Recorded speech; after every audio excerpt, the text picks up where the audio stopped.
రెడీయా? Hello guys, welcome back my YouTube channel.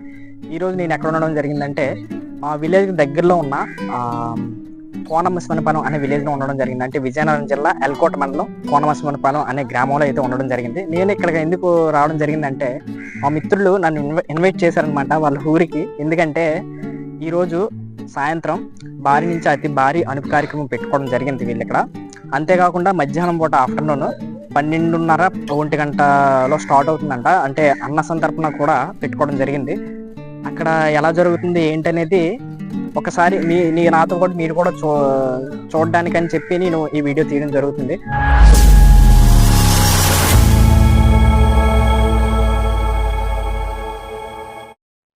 చూస్తున్నారు కదా, ఇదే మనకి కోనమసిమనపాలెంలో పెట్టిన వినాయకుడి యొక్క విగ్రహం. చూడడానికి చాలా చక్కగా అందంగా కనిపిస్తుంది. ఇది అచ్చు విగ్రహం కాదు, మట్టితో స్వయంగా తయారు చేసిన విగ్రహం అనమాట.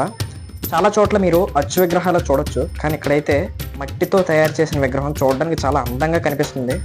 దీనివల్ల ఎటువంటి పొల్యూషన్ కూడా, వాటర్ పొల్యూషన్ అనేది జరగదు. కింద చూస్తున్నారు కదా, ఏనుగులపై నించున్న విగ్రహం అనమాట ఇది వినాయకుడిది. ఆ పక్కన చూస్తే లడ్డు కూడా కనిపిస్తుంది. సాయంత్రం వేలం పాట కోసం వినాయకుడి యొక్క ప్రసాదం అది. ఈ మట్టి విగ్రహాలు పెట్టడం చాలా మంచిది ఒకందుకు, ఎందుకంటే ఎటువంటి పొల్యూషన్ అది జరగదు. మనం ఎంతో భక్తి శ్రద్ధలతో చేసే వినాయకుడి పూజ ఇతర ప్రాణులకు అపాయం కలిగించడం కరెక్ట్ పద్ధతి కాదు. సో ఎవరైనా వినాయక చవితి జరిపేటప్పుడు మట్టి వినాయకుడిని పెట్టడం చాలా మంచిది. వీళ్ళు పెట్టుకున్నారు, వీళ్ళని ఆదర్శంగా తీసుకొని మరికొంతమంది పెట్టుకుంటే చాలా మంచిది. ఇక్కడ చిన్న పెద్ద అంతా కలిసి మధ్యాహ్నం జరిగే అన్న సంతర్పణ కోసం చాలా కష్టపడుతున్నారు.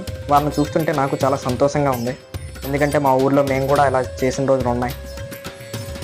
ఏదైనా పండగ వస్తే అందరూ ఒకటే కలిసికట్టుగా ఇలా చేయడం చాలా సంతోషంగా ఉంటుంది.